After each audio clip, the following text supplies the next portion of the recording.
Mes chers amis, salam alaikum, bismillah ar-Rahman ar-Rahim. Et nous allons continuer notre petite randonnée en neurochirurgie.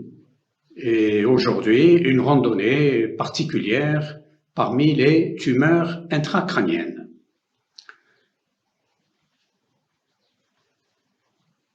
Alors, pourquoi ce sujet est-il important et intéressant à connaître et à étudier? Eh bien, en ce sens, nous avions parlé de l'hypertension intracrânienne la fois dernière, Increased Intracranial Pressure.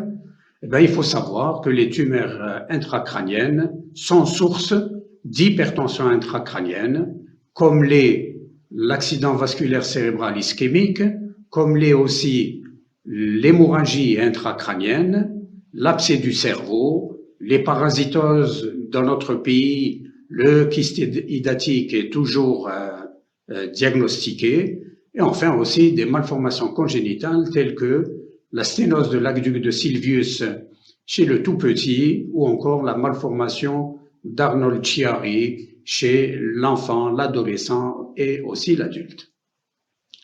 Alors, c'est important à étudier quelques chiffres. Aux États-Unis d'Amérique, en 2021, ce sont près de 84 000, plus précisément 83 570 citoyens qui ont été diagnostiqués avec une tumeur du cerveau ou une tumeur du système nerveux central. C'est ce que l'on appelle l'incidence. Donc aux États-Unis, parmi ces tumeurs, il y en avait 24 500 malignes, primitives, et 59 000 tumeurs bénignes. Ne sont pas comptabilisées les métastases cérébrales. Pendant la même année, 18 600 personnes, citoyens, décèdent de cette maladie. Parmi les tumeurs malignes, l'incidence est de l'ordre de 23,41 pour 100 000 habitants. Et les tumeurs bénignes, l'incidence est de l'ordre de 16,33 pour 100 000 habitants. On refait. Je continue avec. Alors, l'incidence de ces tumeurs intracrâniennes est de l'ordre de 23,41 pour 100 000 habitants, incluant une incidence de l'ordre de 7,08 pour les tumeurs malignes primitives, et une incidence de 16,33 pour 100 000 habitants pour les tumeurs bénignes. Chez l'enfant, l'incidence des tumeurs intracrâniennes est de l'ordre de 5,74 pour 100 000 habitants aux États-Unis d'Amérique. Alors, en Algérie, jusqu'au jour d'aujourd'hui, nous n'avons pas de registre national pour les tumeurs intracrâniennes et qui comptabiliserait autant les tumeurs opérées, prises en charge au sein des établissements de santé publique qu'au sein des cliniques privées, des institutions privées. Mais si l'on élimine des facteurs type racial, type alimentaire, et que l'on se dise un instant, l'incidence devrait être la même qu'aux États-Unis d'Amérique, ou sur le plan enregistrement, j'allais dire, c'est quand même parfait. La population des États-Unis est de l'ordre de 329 millions d'habitants. La population de l'Algérie étant de 44 millions d'habitants.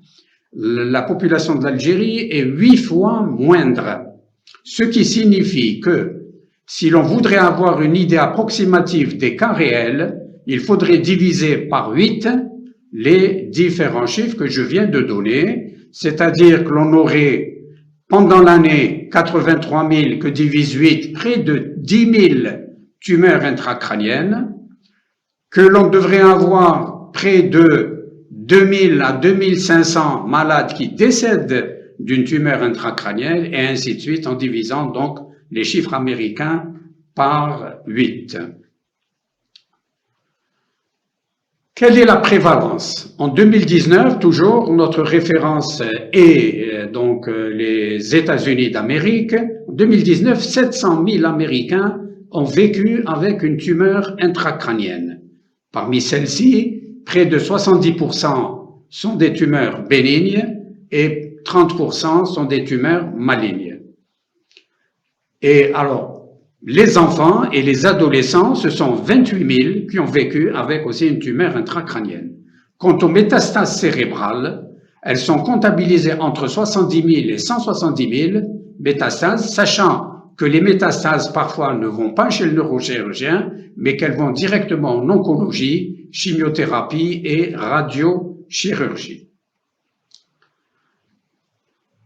Alors, les tumeurs cérébrales ou tumeurs intracrâniennes, en dépit de leur relative rareté par rapport aux autres cancers ou aux autres tumeurs, parmi la tranche d'âge de 15 à 39 ans, les tumeurs intracrâniennes représentent ou arrivent comme au classement 3e de l'ensemble des tumeurs, de l'organisme.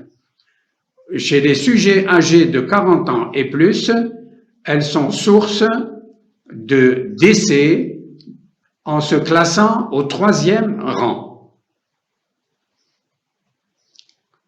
Les tumeurs intracrâniennes chez l'enfant, alors à l'inverse de l'adulte où nous avons parlé d'une relative rareté, chez l'enfant arrivent en 2e position. Après les leucémies. Les leucémies ici en vert bouteille et les tumeurs du système nerveux central, les tumeurs intracrâniennes qui arrivent en 2e position. Mais il faut savoir que parmi les tumeurs solides, le médulloblastome de l'enfant, et on le verra tout à l'heure, on en parlera un peu plus, est en 1re position des tumeurs du jeune enfant. Sur le plan sexe, si l'on se réfère à cette diapo, et les chiffres sont ceux, encore une fois, des États-Unis d'Amérique, on remarque que les seules tumeurs fréquentes ou davantage retrouvées chez la femme que chez l'homme sont le méningiome malin et aussi les tumeurs hypophysaires. Les autres tumeurs sont d'un peu plus fréquente à beaucoup plus fréquente chez l'homme, et notamment le glioblastome, chez l'enfant les tumeurs embryonnaires, et puis toute cette panoplie de tumeurs entre astrocytome, oligodendrogliome, épendymome et les tumeurs à cellules germinales. Autre caractéristique des tumeurs cérébrales ou des tumeurs intracrâniennes, c'est cette possibilité de métastase qui est exceptionnelle. Les tumeurs intracrâniennes ne métastasient pas en dehors du système nerveux central. Par contre, la dissémination par le biais des ventricules et des espaces sous-arachnoïdiens pour des tumeurs situées à proximité des voies d'écoulement du liquide céphalorachidien, tel qu'un papillome, tel qu'un épendymome, tel qu'une tumeur de la région pinéale, ces métastases au niveau du canal rachidien, en intrarachidien et ailleurs au niveau de l'encéphale sont possibles. Mais je répète, en dehors du système nerveux, ceci est exceptionnel.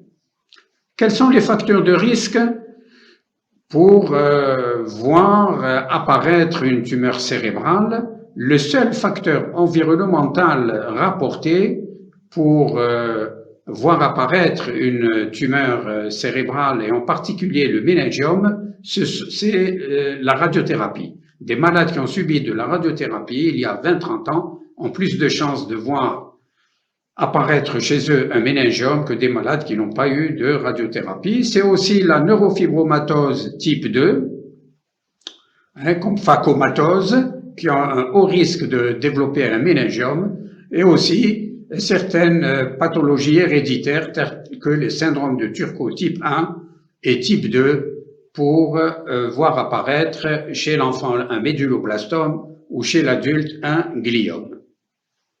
Alors, nous allons voir les différentes étapes dans cette présentation. C'est bien sûr l'examen clinique d'un malade qui souffre d'une tumeur cérébrale ou d'une tumeur intracrânienne. Ensuite, nous parlerons de l'examen anatomopathologique, qui a aussi beaucoup changé, de l'imagerie, quoi demander en imagerie, et enfin de la technique chirurgicale. Alors, de nos jours, on voit des malades arriver avec un scanner chez le neurochirurgien et la tumeur donc est bien visible et il n'y a plus qu'à parler de voie d'abord. Non, je dirais l'examen clinique a toujours une importance dans le diagnostic, dans l'établissement du diagnostic et avant de voir ou avant de réclamer, de demander une imagerie, l'examen clinique permet de faire un diagnostic topographique. Quelques petits mots sur un peu l'historique de la neurochirurgie. Il faut savoir que la première résection, la première intervention sur une tumeur cérébrale aux États-Unis a été réalisée par les docteurs Hirschfelder, ici, et par le docteur Morse, ici,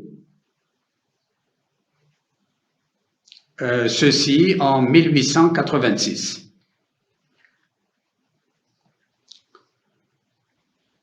En Angleterre, le premier à avoir réalisé une tumeur cérébrale a été le docteur Goldless en 1884, et ici à droite, sa photo. L'examen clinique. L'examen clinique, tout d'abord, l'inspection. L'inspection est d'une importance capitale. Et bien souvent, à l'inspection, on a déjà une idée sur ce que présente l'enfant ou l'adulte qui est en face de nous. Et dès le premier regard, en exemple, si l'enfant se présente avec une démarche ébrieuse, eh bien, l'on est tout malheureux pour cet enfant parce que l'on pense déjà à un processus au niveau de la fosse cérébrale postérieure. Alors, comme je l'écris ici, cette inspection doit être très humaine, voir si le malade est conscient, s'il est stuporeux, l'enfant s'il présente une macrocranie, l'enfant particulièrement le nourrisson où le crâne est encore malléable, ceci est témoin d'une hydrocéphalie. Chez l'enfant, une obésité ou une perte de poids qui nous oriente vers une pathologie de la région sélaire, de la région hypophysaire, un torticolis, une malposition de la tête qui est aussi un signe de pré-engagement. Une démarche ébrieuse est le signe là d'une atteinte cérébelleuse, c'est un syndrome cérébellostatique et ceci nous oriente, je l'ai déjà dit, vers une tumeur de la fosse cérébrale postérieure. Cette inspection chez l'adulte peut retrouver, on peut voir le malade marcher en traînant une jambe, en fauchant, ou avec un membre supérieur aussi qui n'est pas très habile, peut s'y associer une atteinte d'une paire crânienne et l'on pensera rapidement à un syndrome alterne qui est présent, qui est parfois présent, parfois souvent dans les tumeurs du tronc cérébral. Un syndrome parkinsonien, non pas une maladie de Parkinson, mais un syndrome, on peut là aussi l'avoir présent dans des tumeurs des noyaux gris centraux, un syndrome vestibulaire, un nystagmus en particulier, comme observé dans les schwannomes vestibulaires, les tumeurs de l'angle pontocérébelleux, le syndrome cérébelleux, j'en ai parlé. L'inspection peut faire constater un visage particulier, soit lunaire, soit acromégale, et ceci nous oriente vers une pathologie hypophysaire type adénome hypophysaire. Enfin, un strabisme convergent, divergent, une paralysie, une ophtalmoplégie complète peuvent aussi orienter vers des tumeurs de la base du crâne et en particulier de la région du sinus caverneux. Vous voyez donc que l'inspection, mais une inspection bien comprise, une inspection qui prend quelques dizaines de secondes à quelques minutes, peut faire germer l'idée d'une topographie particulière. Après l'inspection, il y a l'histoire de la maladie. Alors, il faut savoir que cette étape est une étape clé. Elle permet donc d'avancer dans le diagnostic, mais elle permet aussi de gagner la confiance du malade. Cette confiance va être essentielle pour le consentement éclairé, pour, j'allais dire, une confiance mutuelle du patient. L'interrogatoire retrouvera les signes d'hypertension intracrânienne dont nous avons déjà parlé lors d'une précédente conférence, à savoir les maux de tête, les céphalées, les vomissements, la baisse de l'acuité visuelle. Parfois, durant cette histoire de la maladie, on pourra remarquer des difficultés d'élocution ou des difficultés de compréhension. La notion d'épilepsie peut être retrouvée.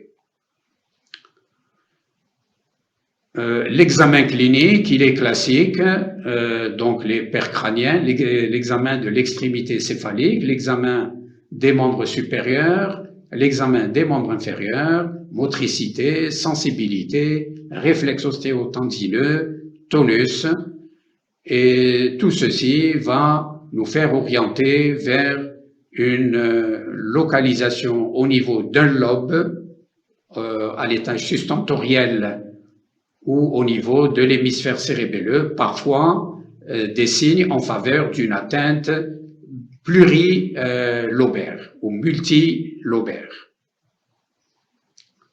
Ici, représenté donc le lobe frontal, pariétal, l'occipital, le temporal, le cervelet, le tronc cérébral, et je ne doute pas que vos souvenirs des syndromes topographiques sont toujours là.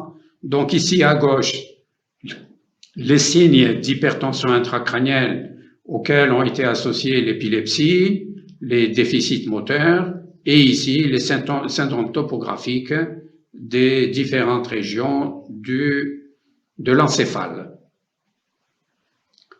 Après cet examen, après avoir écouté, après avoir discuté, après avoir examiné le patient, l'on est en droit de demander une imagerie.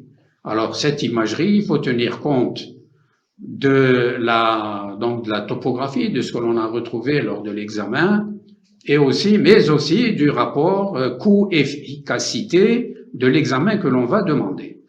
Alors cet examen peut être des radiographies simples du crâne.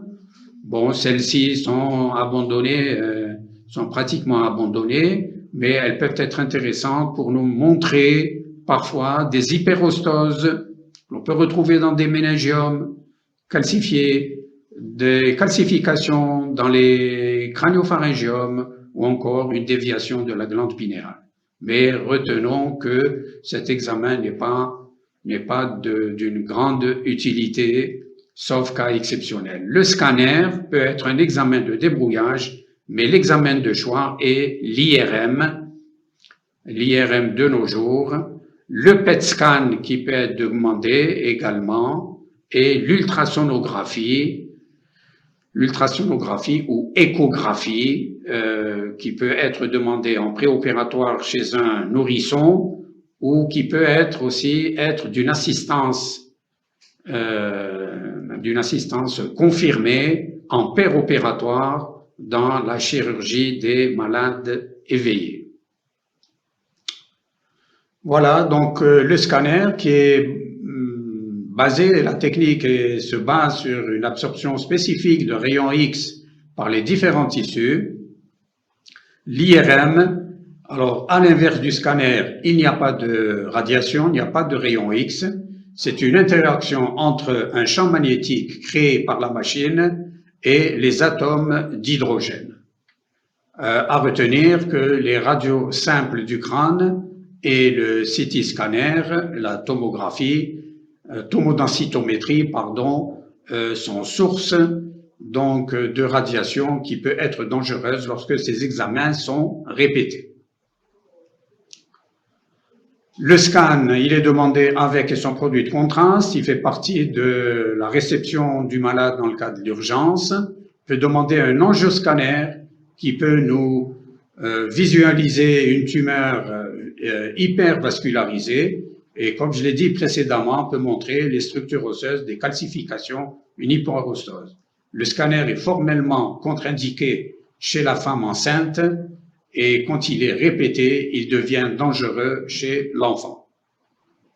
L'IRM, on la préfère à la tomodensitométrie pour le diagnostic. Elle va nous identifier de manière précise la topographie de la lésion et les relations de la lésion avec les structures avoisinantes. On la demande en T1 avec et sans produit de contraste, en coupe axiale et sagittale. On la demande également en T2, en coupe axiale et coronale, et on la demande également en flair. Cette imagerie par résonance magnétique, IRM, peut être, certaines séquences peuvent être demandées pour améliorer la visualisation du processus et donc pour détecter des altérations hémodynamiques, métaboliques et cellulaires. Donc, l'imagerie par résonance magnétique fonctionnelle est utile pour la localisation de certaines zones, certaines aires fonctionnelles, telles que le langage, les zones visuelles, les zones motrices, et donc elles sont visibles lorsque l'on demande aux patients d'exécuter certaines tâches. L'IRM fonctionnel et en spectroscopie est encore une nouvelle possibilité et une voie de recherche. La tractographie ou Diffusion Tensor Imaging, alors la tractographie est utilisée dans un planning préopératoire afin de visualiser les voies longues et de voir les rapports de la tumeur avec ces voies longues, ces voies qui vont circonscrire ou qui vont être pénétrées par le processus, et ceci est très important à savoir de la part du neurochirurgien. Enfin, la spectroscopie qui compare la composition chimique en métabolites du tissu sain, c'est une étude comparative, donc de la teneur en métabolites du tissu sain avec le tissu tumoral et des ratios de ces métabolites tels que la choline avec la créatinine ou la choline avec le N-acétylaspartate sont étudiés, et comme exemple, je donnerai l'exemple des gliomes et qui, avec un grade qui augmenterait, eh bien, on verrait cette N-acétylaspartate et la créatinine diminuer alors que les taux de choline et de lipides et de lactase augmentent. La position, le PET scan, Positron Emission Tomography Scans, c'est la détection d'une radiation émise à partir de glucose radioactif que l'on va observer au niveau des cellules tumorales, et donc ceci après avoir injecté en intraveineux ce glucose. L'image de gliome qui consomme ou qui utilise qui consomme beaucoup plus de glucose va être visible, on le voit ici en bleu. C'est une haute concentration de glucose et donc une technique qui peut aider à grader la tumeur, à donner le grade de la tumeur. Donc, ce que l'on va retenir de cette imagerie, c'est que l'IRM est l'examen de choix. Des séquences particulières peuvent être demandées. On peut revenir à l'angioscan pour voir la vascularisation de la tumeur, et le PET scan est une avancée technologique qui empiète sur le champ de l'anatomie pathologique, en ce sens qu'il peut aider, le PET scan peut aider à donner le grading de la tumeur en cas de gliome. Donc, on a parlé de la clinique, on a parlé de l'imagerie, on va parler de l'anatomie pathologique qui a fait d'énormes avancées depuis Cushing et Bailey en 1926, qui avait rapporté la première classification des tumeurs intracrâniennes en fonction de leur histologie. Et les années récentes, les dernières décennies, ont vu les classifications de l'OMS, de l'Organisation mondiale de la santé, donc publiées en 1979, puis en 1993, en 2000, en 2007 et en 2016. En 2016, il s'agissait d'une réactualisation de la classification précédente. Voilà, celle de 2016. Et en 2021, donc il y a quelques mois, les mêmes auteurs qui ont été à l'origine des avancées depuis 2007, Louis et collaborateurs, ils sont plus d'une centaine, ont publié la 6e édition de la classification des tumeurs du système nerveux central, donc encéphale et moelle épinière, en 2021, 6e édition, et qui apporte encore quelques améliorations, quelques modifications à la classification de 2016. Jusqu'à 2007-2013, la classification anatomopathologique était une classification histologique. Depuis 2007-2013, cette classification est devenue histomoléculaire, en ce sens qu'elle associe des données histologiques à la constatation des altérations moléculaires.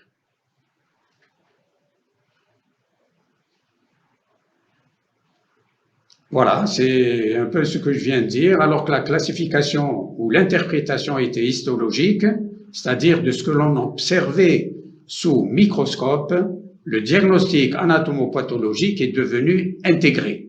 Intégré, il associe l'immunohistochimie, la biologie moléculaire à l'histologie et bien sûr la macroscopie qui est la première observation lorsque nos anatomopathologistes reçoivent nos prélèvements. Alors, les données biologiques moléculaires, c'est l'analyse du méthylome de l'ADN, ce qui est la méthylation du génome des cellules tumorales. Ici, l'ordre dans lequel cet examen est fait. Alors, tout d'abord, c'est le stade 2, qui est les données, ce sont les données histologiques, donc au microscope opératoire, le grading de la tumeur, surtout dans les méningiomes, dans les gliomes, et le stade 4, c'est le rapport des données de génétique moléculaire, et après tout ceci, le stade 1 arrive en dernier, hein, c'est un peu paradoxal, le stade 1, mais c'est ainsi que les anapathes ont décidé de voir l'échelonnement de leur étude de la pièce anatomopathologique. Le stade 1, c'est le diagnostic final, qui est encore une fois un diagnostic intégré.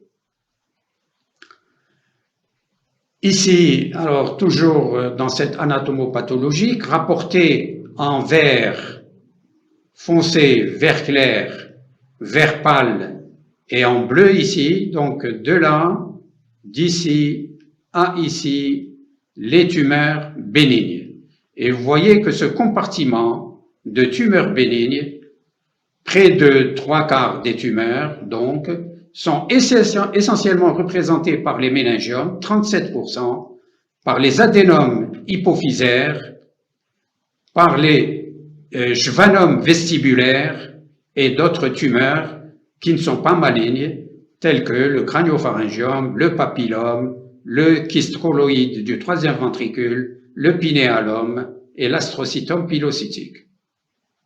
Les tumeurs malignes, les voici, c'est un peu plus que le quart, ce sont essentiellement des gliomes et des méningiomes. Parmi les gliomes, bien sûr, les glioblastomes, les oligodendrogliomes de grade élevé, les méningiomes également de grade élevé, des tumeurs épendymères de grade élevé et des astrocytomes diffus de grade élevé.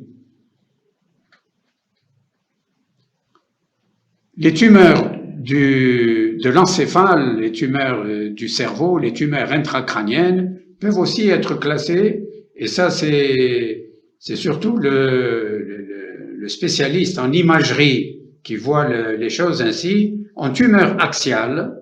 Donc voici l'encéphale en vert. En tumeur axiale, ce sont des tumeurs qui sont donc incluses dans le parenchyme cérébral et des tumeurs extraaxiales.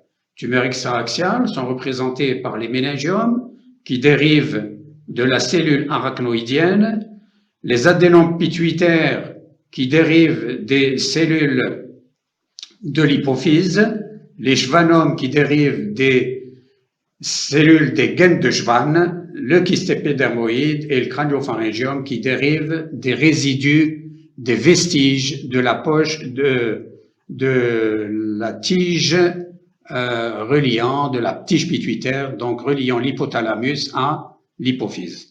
Les tumeurs intraaxiales, ce sont les métastases, les gliomes, et en infratentoriel, toujours les métastases et l'hémangioblastomes chez l'adulte, surtout.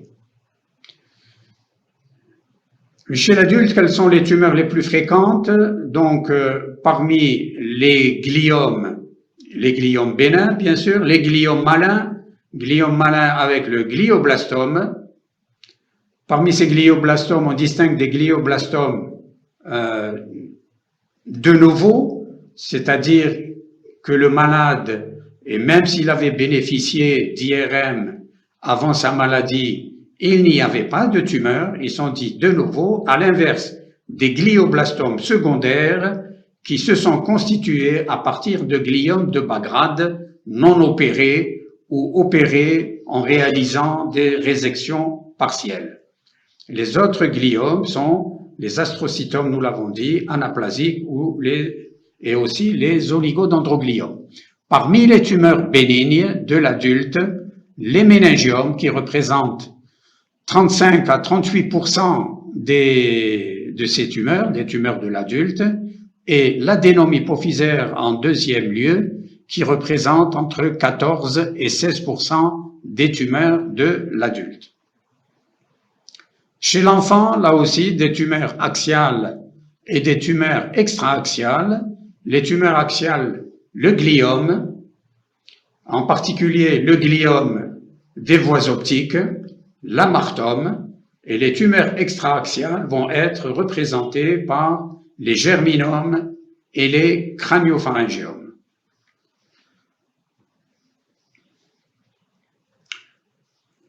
Nous n'avons pas évoqué le médulloblastome, qui est une tumeur qui siège au niveau de la fosse cérébrale postérieure, de siège vermien. C'est la tumeur la plus fréquente de l'enfant dans l'âge pédiatrique, avec en deuxième position les astrocytomes pilocytiques et en troisième position les épendymomes du quatrième ventricule. Voilà, chez l'enfant, quelques exemples. Ici, un épendymome du V4 sur une coupe sagittale, avec même un engagement au niveau, regardez ici l'odontoïde, et regardez où arrive le pôle inférieur de la tumeur, il est en regard de C2. Ici, l'épendymome, là aussi, au niveau du tronc occipital et qui s'engage au niveau donc des espaces sous-arachnoïdiens C1, C2. Et ici, en coupe coronale, ce même épendymome que l'on voit donc de face entre les deux hémisphères ici, qui est logé dans le quatrième ventricule. Il existe aussi des épendymomes au niveau des cavités ventriculaires sustentorielles, tels que le ventricule latéral et le troisième ventricule. Le médulloblastome chez l'enfant, nous avions dit que c'était la tumeur la plus fréquente. Nous avons vu des images d'épendymome juste avant, celle-ci, il s'agit d'épendymome. Ici, il s'agit de médulloblastome, donc c'est la tumeur la plus fréquente. Elle siège là, dans ce cas précis, elle occupe le 4e ventricule avec une extension vers le plancher du 4e ventricule et vers les 2 hémisphères cérébelleux, envahissant totalement le vermis. Le 3e type de tumeur retrouvée chez l'enfant et au niveau de la fosse cérébrale postérieure, il s'agit de l'astrocytome pilocytique, alors que le médulloblastome est une tumeur maligne par excellence. L'astrocytome pilocytique de la fosse cérébrale postérieure chez l'enfant est une tumeur bénigne et dont le traitement chirurgical aboutit à une guérison. Dans ce cas précis, à l'inverse, dans cette image en bas, à gauche autant qu'à droite, il s'agit d'un gliome des voies optiques. Ce gliome des voies optiques, à partir du chiasma optique, envahit l'hypothalamus et va se loger même dans le 3e ventricule. Cette contamination des cellules tumorales de l'hypothalamus et son point de naissance à partir du chiasma optique fait de cette tumeur une tumeur difficilement opérable dont la résection totale est quasi impossible.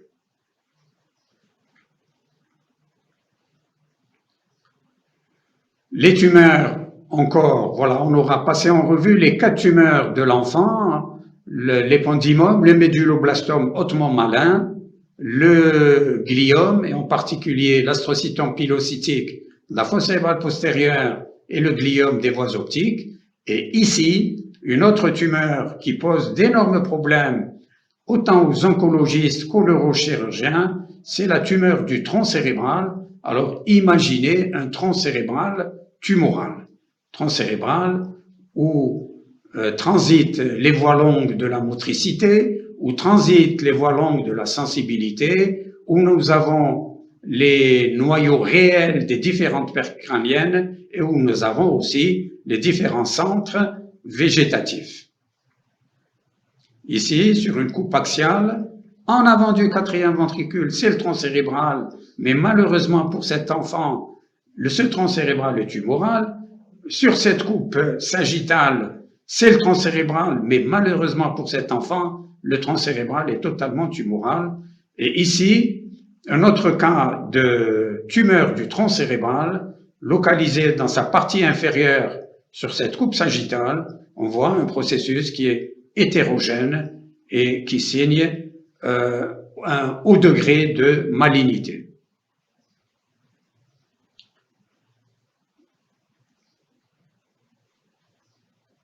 Les craniopharyngiomes, toujours chez l'enfant, le craniopharyngiome est une tumeur de l'adolescent. C'est aussi une tumeur qui est retrouvée chez l'adulte. Alors l'incidence, toujours en se référant aux États-Unis et qui disposent d'un excellent registre des tumeurs du système nerveux central, 200 cas sont diagnostiqués par an, ce qui nous donne entre 1 cas à 2 cas par million d'habitants. En Algérie, on devrait diagnostiquer entre 30 et 40 cas de craniopharyngiome par an. Ce craniopharyngiome va se manifester par des signes cliniques. Je dis précédemment qu'il naissait des vestiges de la poche de Rathke ou de vestiges de l'axe hypothalamo-hypophysaire. Et si cette tige pituitaire est le siège de départ du craniopharyngiome, ce qui est bien souvent le cas, on aura des signes cliniques de type polyurie, polydipsie, une obésité, une hyperphagie, une somnolence, voire un syndrome de Froelich avec combinaison d'une obésité hypothalamique, parfois d'une puberté précoce, parfois d'un retard pubertaire. La proximité des voies optiques au niveau de cette région célaire fait que le patient va présenter des déficits du champ visuel. Et bien sûr, si la tumeur et d'un volume important dépassant le diaphragme scellé, les signes d'emprunt d'hypertension intracrânienne seront présents tels que vomissements, céphalées et la baisse de l'acuité visuelle, on en a parlé avec le déficit du champ visuel.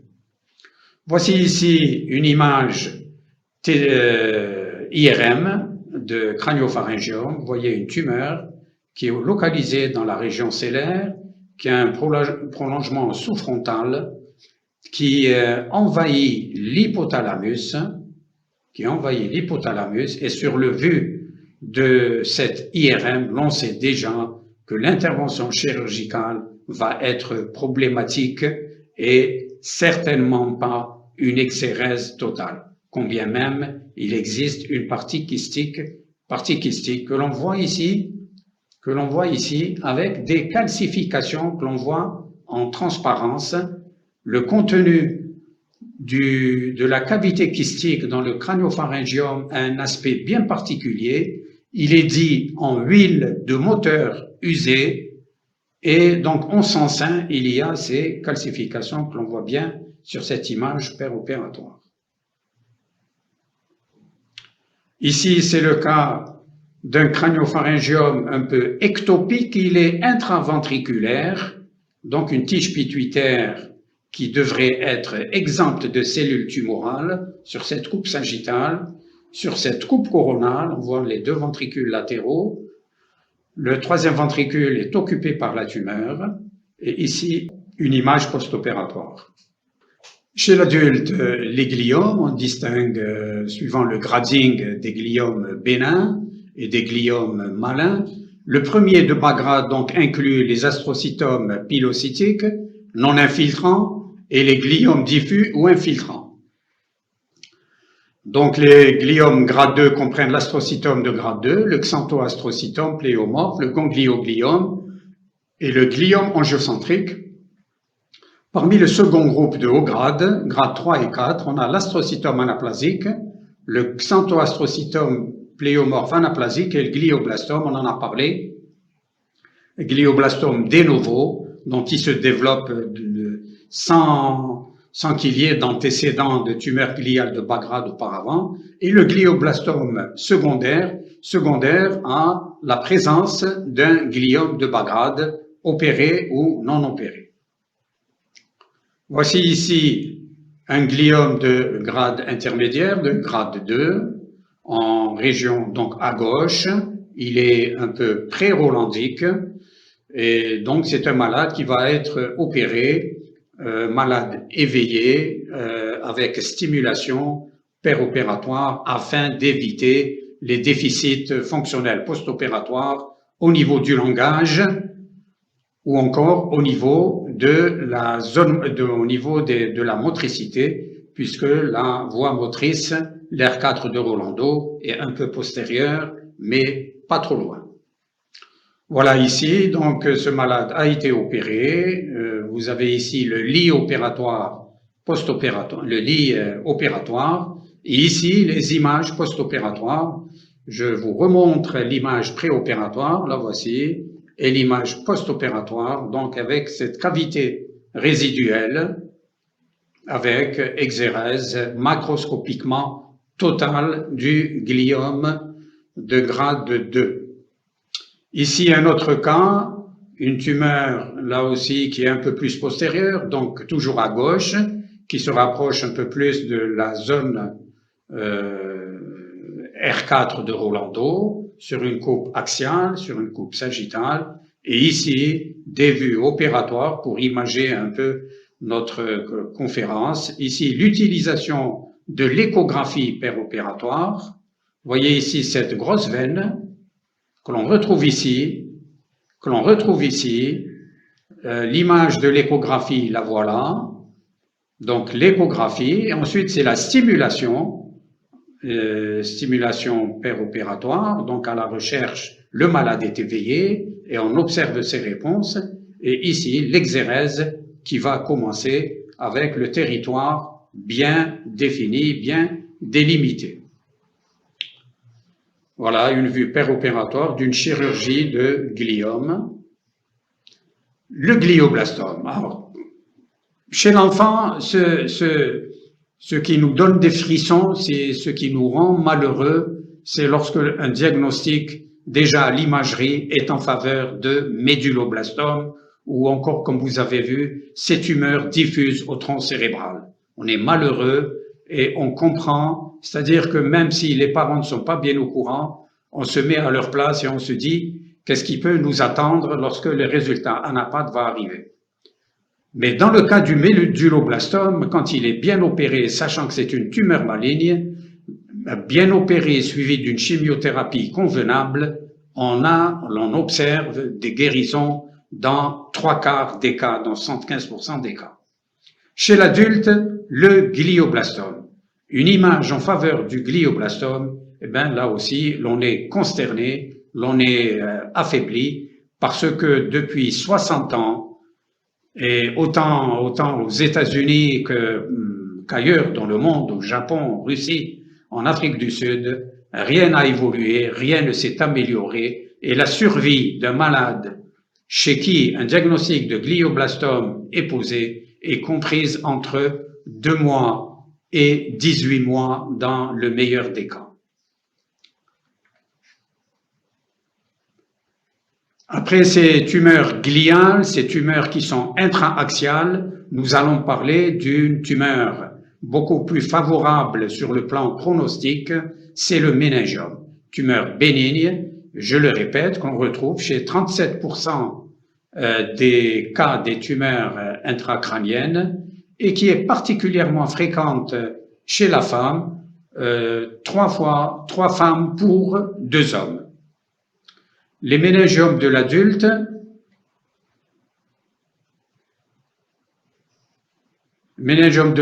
alors leur classification, ils se développent à partir des méninges et plus précisément à partir des cellules arachnoïdiennes. On distingue les méningiomes de la convexité qui vont naître là partout, ici en frontal, ici en pariéto-occipital, ici en parasagittal. Lorsque c'est entre les 2 hémisphères, on parle de méningiome de la faux du cerveau, eh bien, ces méningiomes représentent 60% des cas des méningiomes dans leur globalité. Les méningiomes, les 25 à 40%, sont représentés par les méningiomes de la base du crâne. Et de la base du crâne, cette répartition s'échelonne du méningiome olfactif au méningiome du planum sphénoïdal ou tubercule de la selle, le méningiome du sinus caverneux en 3, le méningiome de la petite aile du sphénoïde ou encore de la petite aile ou de la grande aile du sphénoïde, le méningiome de la pointe du rocher, le méningiome de l'angle pontocérébelleux ici en 6, et enfin le méningiome du foramen magnum ou trou occipital en 7. Lorsque l'on observe cette image et lorsque l'on observe celle-ci, très rapidement, pour le neurochirurgien, lorsque l'on a l'IRM entre nos mains, la question que l'on se pose, est-ce que cela va être facile? Est-ce que cela va être compliqué?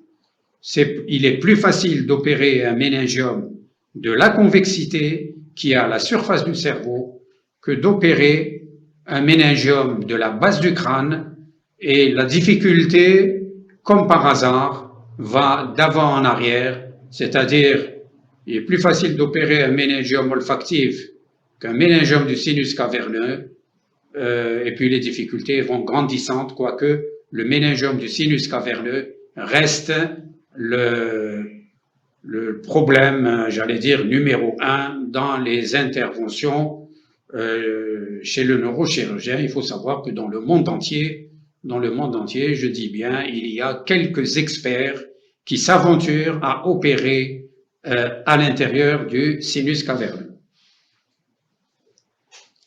Le méningiome va s'exprimer cliniquement, surtout pour ces méningiomes de la convexité. l'on sait bien que l'épilepsie est le résultat d'une irritabilité d'une population de neurones corticaux. Un méningiome qui est à la surface de l'hémisphère va irriter cette surface de l'hémisphère et il s'ensuit des crises d'épilepsie.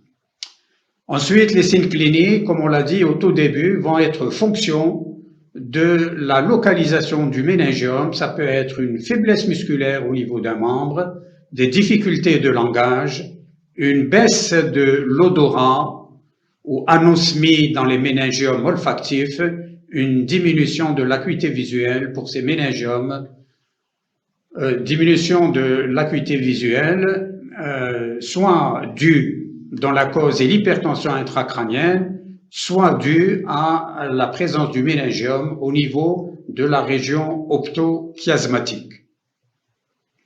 Ici, imagez quelques cas de méningiome. En haut à gauche, un méningiome olfactif.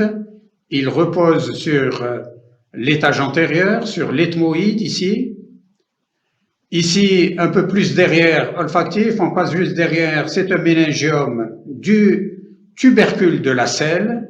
Il a une petite extension vers le planum sphénoïdal, petite, mais il naît du tubercule de la selle. Il a une extension dans la loge cellaire et une extension en haut, sans envahir l'hypothalamus. C'est une tumeur extra-axiale et vers l'arrière.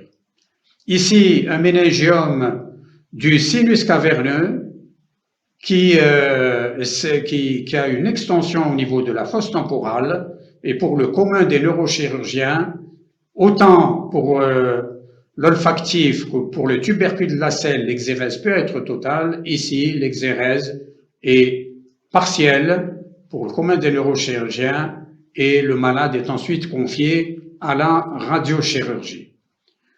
Pour dire aussi que certains méningiomes ne doivent pas être opérés quand l'âge ne le permet pas, mais quand ils sont aussi très petits, tels que visualisé ici, ce petit méningiome qui a 8 mm sur 5 mm de dimension. Il s'agit de les observer cliniquement et de faire des contrôles IRM une fois par an. Méningiome de la convexité, voilà, ce méningiome, combien même j'ai oublié sa clinique, a été certainement pourvoyeur d'épilepsie, parce qu'il irrite la surface corticale, il est extra-axial, il irrite la surface corticale, et voyez aussi alors qu'il est de la convexité, il est aussi parasagittal, il a un contact intime avec le sinus longitudinal supérieur, l'envahissant peut-être ici dans sa partie postérieure, et ici une image de son post-opératoire. Les adénomes hypophysaires. Les adénomes hypophysaires, c'est le deuxième type de tumeur bénigne le plus fréquent chez l'adulte. Méningiome 37%, adénome hypophysaire, on a dit entre 12-13% à 16 à 17%. Alors, l'adénome hypophysaire, voici la tumeur présente au sein de l'hypophyse, ici, avec son lobe antérieur et son lobe postérieur. Les rapports, c'est le chiasma optique. Ici, le troisième ventricule. Certains adénomes hypophysaires vont avoir une extension vers le chiasma, vers le troisième ventricule. Ici, clinoïde antérieur, clinoïde postérieur, et à ce niveau-là, le diaphragme scellé, diaphragme cellaire. La clinique de l'adénome hypophysaire. Il faut comprendre que lorsqu'il est tout petit, on parle de microadénome, l'altération est hypophysaire. La tumeur est plus fréquente chez la femme que chez l'homme, et la femme va se présenter avec ce que l'on appelle un syndrome aménorrhée galactorrhée. C'est une femme qui est inquiète parce que son cycle menstruel est perturbé, son cycle menstruel n'est plus présent et la pression du sein peut faire sourdre un liquide lactiforme. Ce sont parfois aussi des femmes qui ont accoucher, qui allaitent et dont l'allaitement et dans l'écoulement de lait ne se tarit pas. Le syndrome aménorrhée galactorrhée est un motif de consultation fréquent, parfois même chez la jeune fille. C'est aussi parfois un syndrome de Cushing à ce stade de microadénome. C'est parfois aussi un tableau clinique d'acromégalie avec un nez empâté, avec des doigts qui ont augmenté de volume, le patient ne peut plus porter son alliance, ou encore une pointure de chaussure qui augmente, alors que le malade chaussé du 40-41, il finit par porter des chaussures de pointure 44-45. Ça, c'est le premier stade, ou encore le stade de dysfonctionnement endocrinien, c'est le 1. Lorsque la tumeur augmente de volume et que cette tumeur arrive au contact des voies optiques, l'on assistera à une sémiologie, à une symptomatologie visuelle qui, alors que la tumeur est de petit volume, on ne peut pas dire que l'acuité visuelle qui diminue est due à l'hypertension intracrânienne. Non, elle est due à cette tumeur qui a un contact intime avec le chiasma. Des déficits du champ visuel. Alors, il est classique de dire qu'à ce stade, une hémianopsie bitemporale est caractéristique d'un adénome hypophysaire enclos dans la loge célaire. Si cet adénome hypophysaire n'est pas pris en charge et qu'il vient au stade de signes neurologiques, c'est-à-dire des signes d'atteinte du sinus caverneux, d'atteinte des paires crâniennes, d'un syndrome frontal ou d'un syndrome temporal, cela veut dire que la tumeur n'est plus au stade de microadénome, loin de là, n'est plus au stade d'occuper la selle turcique seulement, mais qu'elle est au stade d'adénome hypophysaire qui envahit les structures anatomiques avoisinantes en dehors de la région célaire. Un examen biologique est rapidement demandé et l'on va retrouver une augmentation de la sécrétion hormonale, soit en prolactine, soit en GH, soit en ACTH, et ceci en fonction du type d'adénome hypophysaire.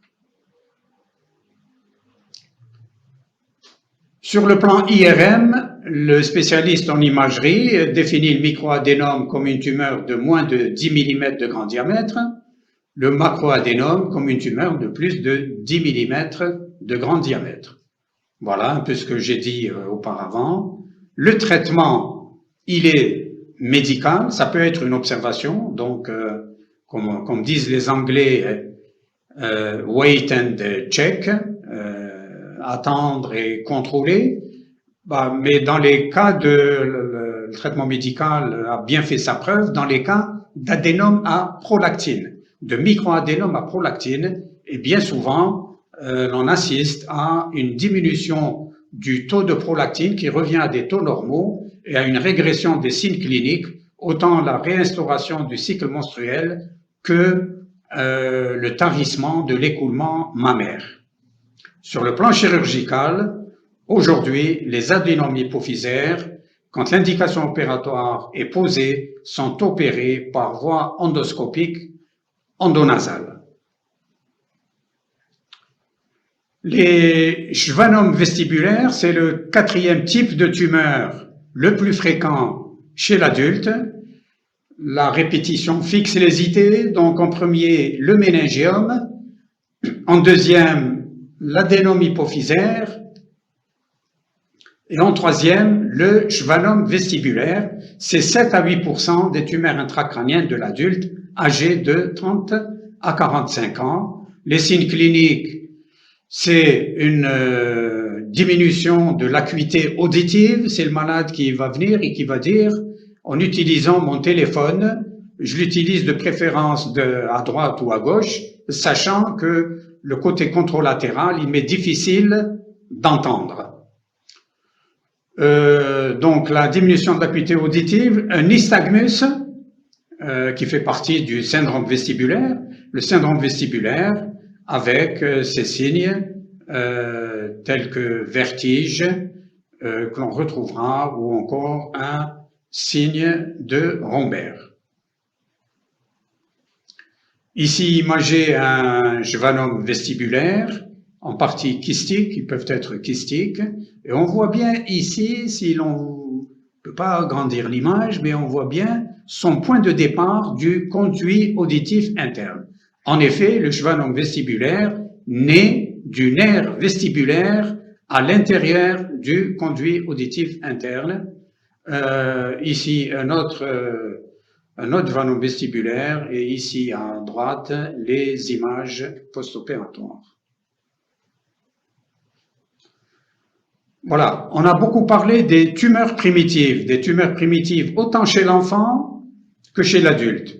Pour récapituler, chez l'enfant, donc les tumeurs de la fosse cérébrale postérieure qui sont plus fréquentes, de constatation plus fréquente que les tumeurs sustentorielles. Au niveau de cette fosse cérébrale postérieure chez l'enfant, donc on aura le méduloblastome, tumeur maligne par excellence, mais qui, bien prise en charge, est suivi d'une guérison, l'épendymome, pronostic intermédiaire, en suivant, en fonction de son grading, et l'astrocytome pilocytique, tumeur bénigne, suivie de guérison, et uniquement au travers d'une chirurgie bien menée. En sustentoriel chez l'enfant, le gliome diffus, le gliome du chiasma optique, le gliome du tronc cérébral, et là on revient à la fosse cérébrale postérieure.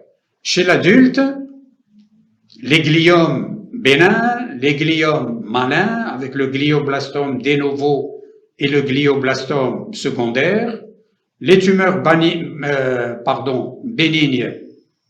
avec le méningiome en premier, l'adénome hypophysaire en second, et en troisième position, le schwannome vestibulaire. On ne pourra pas parler parce que elles sont très nombreuses, ces tumeurs. En anatomie pathologique, on répertorie près de 120 types histomoléculaires. On n'aura pas parlé des tumeurs de la région pinéale, du kyste colloïde du troisième ventricule, du papillome des plexus choroïdes. La panoplie est très large. Mais on va dire quelques mots des métastases cérébrales. Métastases cérébrales, les neurochirurgiens en Algérie, j'allais dire, n'en voient pas beaucoup, comme cela est le cas dans les pays développés. Donc, à croire que l'évolution est rapide, à croire aussi que ces malades vont consulter chez le médecin qui suit le néo-primitif et qu'il serait dirigé vers les centres d'oncologie. La métastase peut être unique, comme vous voyez ici, c'est une métastase thyroïdienne qui envahit l'os. Souvent, au cours de l'intervention, on est confronté à un saignement très important. Ici, une métastase qui est là, avec un œdème très important. La métastase est petite, elle est là. L'œdème, il est dit en doigt de gras, c'est ce que vous voyez en blanc. C'est hypersignal, voilà la métastase, on la voit mieux ici en T2. Cette image est en T1, cette image est en T2. La méta est là, l'image, l'œdème en doigt de gant. Elle est unique, mais elle peut être aussi multiple. Alors, quand elle est unique, ou quand il y en a deux, j'allais dire, la chirurgie trouve son indication, parce que on enlève une tumeur. Quand il y en a deux, on va enlever celle qui a le plus gros volume.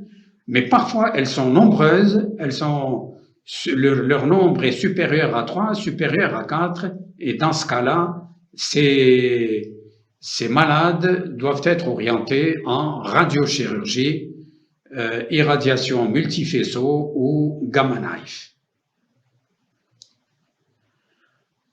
Voilà, on va récapituler un peu le traitement des tumeurs intracrâniennes, des tumeurs cérébrales. Alors, au départ, j'ai dit tumeur intracrânienne, vous allez dire ensuite tumeur cérébrale.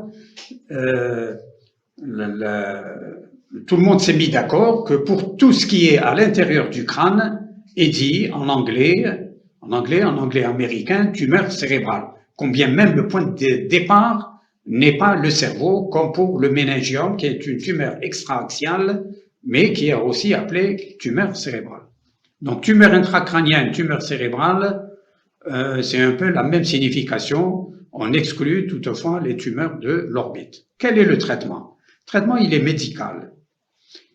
En premier lieu, il est chirurgical. Il est chirurgical quand il s'agit de mettre en place une dérivation ventriculo-péritonéale ou une dérivation ou une chirurgie par voie endoscopique telle qu'une ventriculo-cysternostomie.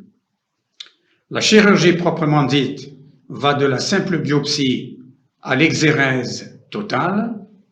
Les adjuvants thérapeutiques sont représentés par la chimiothérapie, par la radiothérapie classique, conventionnelle, et ceci va jusqu'à l'irradiation par gamma knife ou radiochirurgie, et les autres adjuvants thérapeutiques tels que l'immunothérapie. Traitement médical, si votre malade, si votre patient arrive avec des signes d'hypertension intracrânienne et s'il n'y a pas de contre-indication à l'administration de corticoïdes, les corticoïdes vont diminuer ces souffrances, les signes d'hypertension intracrânienne, céphalée, vomissement. Le traitement médical peut comprendre une antibiothérapie lorsqu'il s'agira d'administrer une antibioprophylaxie pré ou pendant l'intervention. Traitement de l'hypertension intracrânienne, surtout en préopératoire immédiat, c'est-à-dire c'est même un peu le premier temps de l'intervention, lorsque l'on confectionne le volet osseux, le lombocutané, le volet osseux, et avant d'envisager le temps cérébral, on administre du mannitol à 20% afin d'espérer la meilleure détente, la meilleure déplétion cérébrale.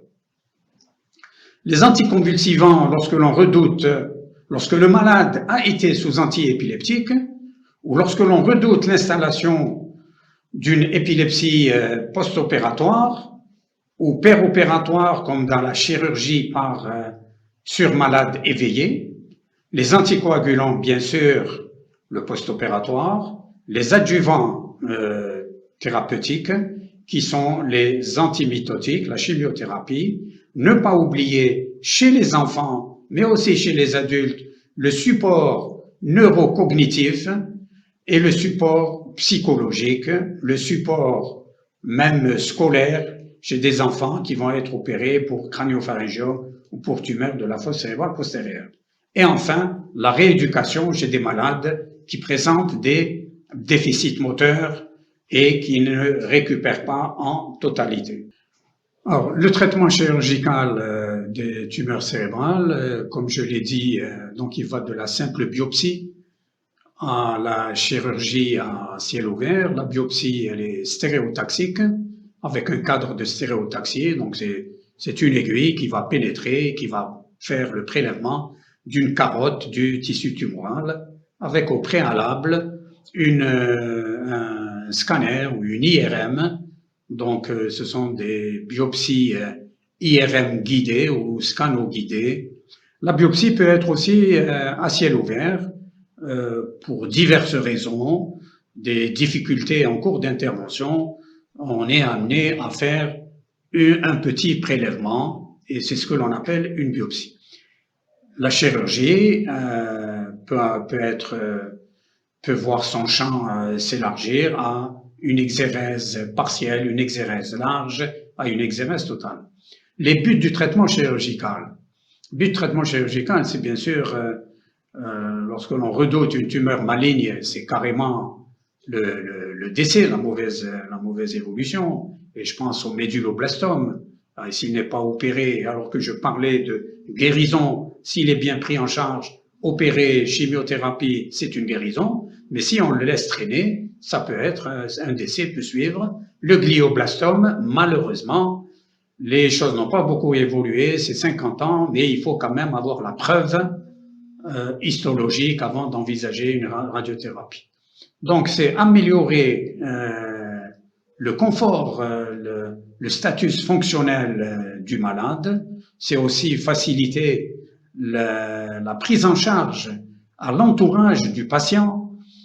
Et le deuxième but, il est péropératoire, c'est envisager une chirurgie totale ou à défaut une résection chirurgicale soigneuse sans danger. Et c'est aussi avoir donc le grading histomoléculaire.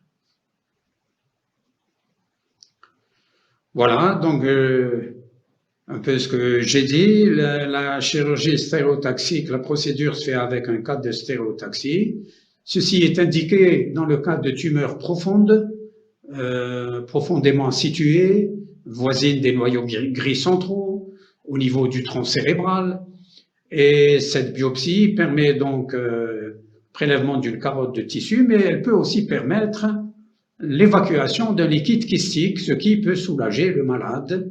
Un craniopharyngiome en majorité kystique, à 80-90% kystique, où la composante kystique est majeure, peut être justiciable d'une évacuation scano ou IRM guidée avec injection d'un produit sclérosant ou d'une radiation locale, d'une irradiation locale.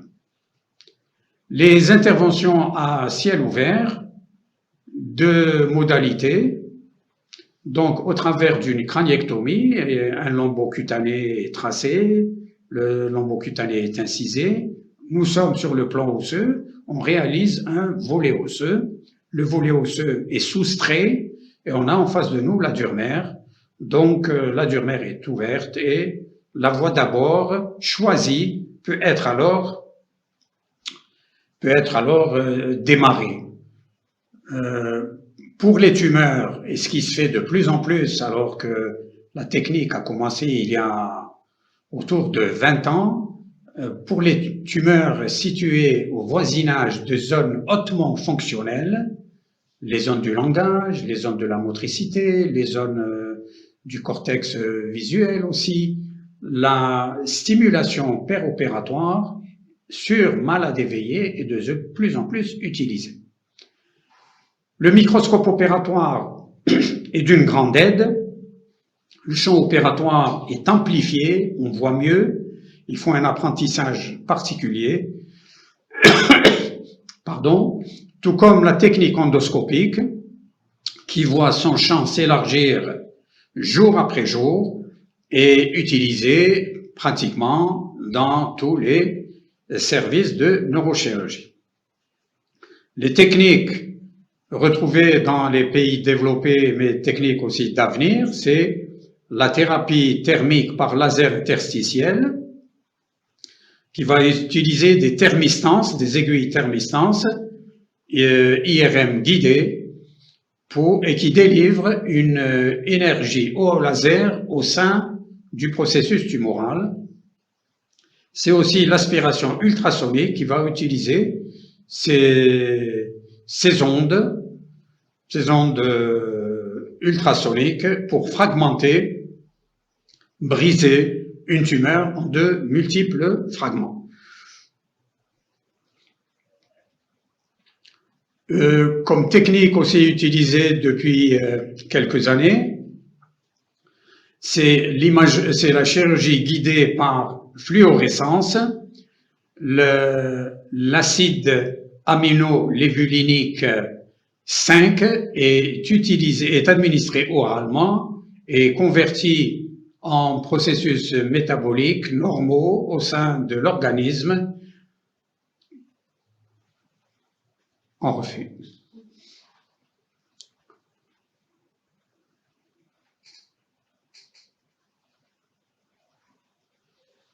On reprend. Alors, pour faciliter le geste opératoire, je parlais du microscope opératoire qui augmentait donc la magnification, elle était augmentée, et la dissection d'une tumeur de vaisseaux, de voies optiques, de nerfs crâniens est facilitée. Il y a aussi cette chirurgie guidée par fluorescence, l'acide aminolévulinique 5 est administré oralement. Il est converti par processus métaboliques normaux au niveau de l'organisme en une substance visible et qui s'accumule au niveau des cellules, particulièrement du glioblastome. Donc ceci permet l'exérèse macroscopiquement totale de la tumeur, donc de tout ce qui est cellules tumorales. Ce qui facilite aussi le geste chirurgical, lorsque l'IRM, l'angio-MR ou l'angioscan, lorsque l'angio-MR ou l'angioscan visualise des processus hypervascularisés, et ceci est en staff avec le neuroradiologue, lorsque une embolisation à partir des vaisseaux nourriciers est possible, cela va faciliter grandement l'exérèse de la tumeur. En particulier, c'est le cas de méningiome, surtout des méningiome hypervascularisés, ou le cas de tumeurs aussi comme l'hémangioblastome ou l'hémangiopéricytome. L'irradiation et la chimiothérapie. L'irradiation va de l'irradiation conventionnelle, la classique, celle qui existe depuis des décennies, à l'irradiation conformationnelle, l'irradiation stéréotaxique, radiochirurgie stéréotaxique, radiothérapie stéréotactique fractionnée, qui va s'échelonner sur de nombreux jours, la gamma knife, elle qui a l'avantage de ne délivrer qu'en une séance la concentration de rayons voulus. Les accélérateurs linéaires qui se rapprochent de la radiothérapie stéréotaxique fractionnée, et enfin la photon beam thérapie qui n'existe que dans quelques centres dans le monde. La chimiothérapie, vous avez ici un large éventail de ce qui est utilisé en neuro-oncologie, avec en particulier le temozolomide administré dans les tumeurs gliales. Et autant pour la radiothérapie que pour la chimiothérapie, il faut toujours aussi prendre en compte les possibles effets indésirables. L'immunothérapie, par définition, va booster les défenses naturelles immunitaires du corps. Et la fonction principale du système immunitaire est de distinguer les cellules normales de l'organisme des cellules étrangères qui sont en plus dans cet organisme. Alors, parmi cette immunothérapie, les thérapies cellulaires adoptives, ce sont des cellules immunitaires qui sont isolées, génétiquement modifiées et qui sont réintroduites chez le patient cancéreux. Les anticorps monoclonaux ou anticorps thérapeutiques par anticorps, ces anticorps croissent au niveau du laboratoire et sont injectés par la suite au niveau de l'organisme. Les modulateurs du système immunitaire vont ajuster le niveau d'activité en stimulant ou en supprimant le système immunitaire.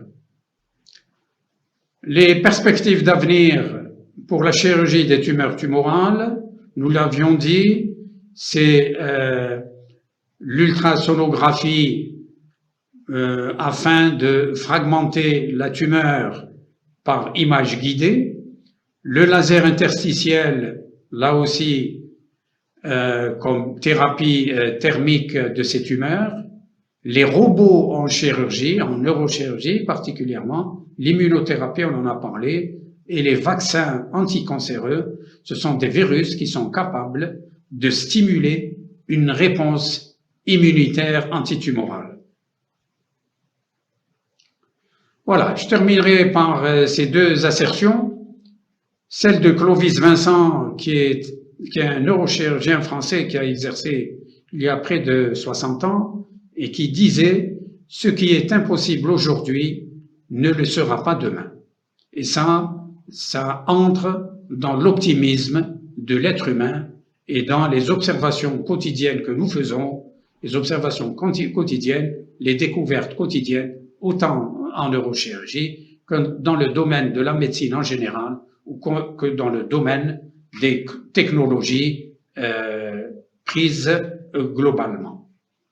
C'est aussi cette assertion de cet écrivain britannique Arthur Clarke, écrivain de science-fiction, mais également écrivain scientifique, futurologue, présentateur télé, explorateur sous-marin et inventeur. Et sa clairvoyance à l'époque est pour nous aujourd'hui impressionnante, puisqu'il disait dans une émission de la BBC, il y a quelques années, il avait déclaré être convaincu que des neurochirurgiens basés à Édimbourg, en Écosse, procéderont à des opérations en Nouvelle-Zélande, donc au-delà de l'Australie, ou encore qu'un businessman pourrait diriger ses affaires depuis Tahiti ou Bali de la même manière qu'il se trouvait à Londres. Je crois que que ces dires sont aujourd'hui d'actualité et qu'effectivement, une intervention neurochirurgicale peut être guidée à partir d'un centre de neurochirurgie sur un centre de neurochirurgie éloigné géographiquement.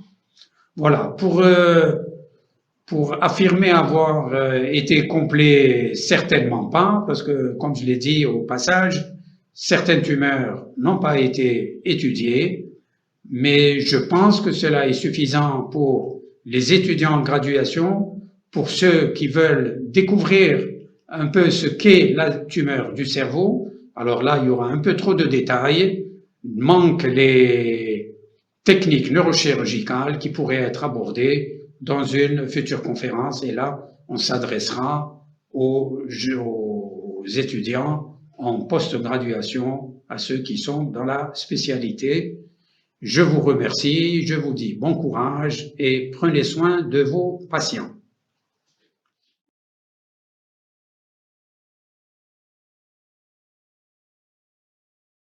Chers confrères, chères consoeurs, pour de plus amples informations sur les tumeurs intracrâniennes, sachez que en date de juin 2021, nous avons publié un manuel, un livre de 275 pages sur les tumeurs intracrâniennes, en collaboration avec le docteur Hamoum, neuroradiologue des hôpitaux d'Alger, de l'hôpital Aïn Adja en particulier, actuellement au sein d'une structure privée, et aussi de Madame Abdelnebi, neuropathologiste, qui a longtemps exercé donc en cette qualité au niveau de l'hôpital Parné.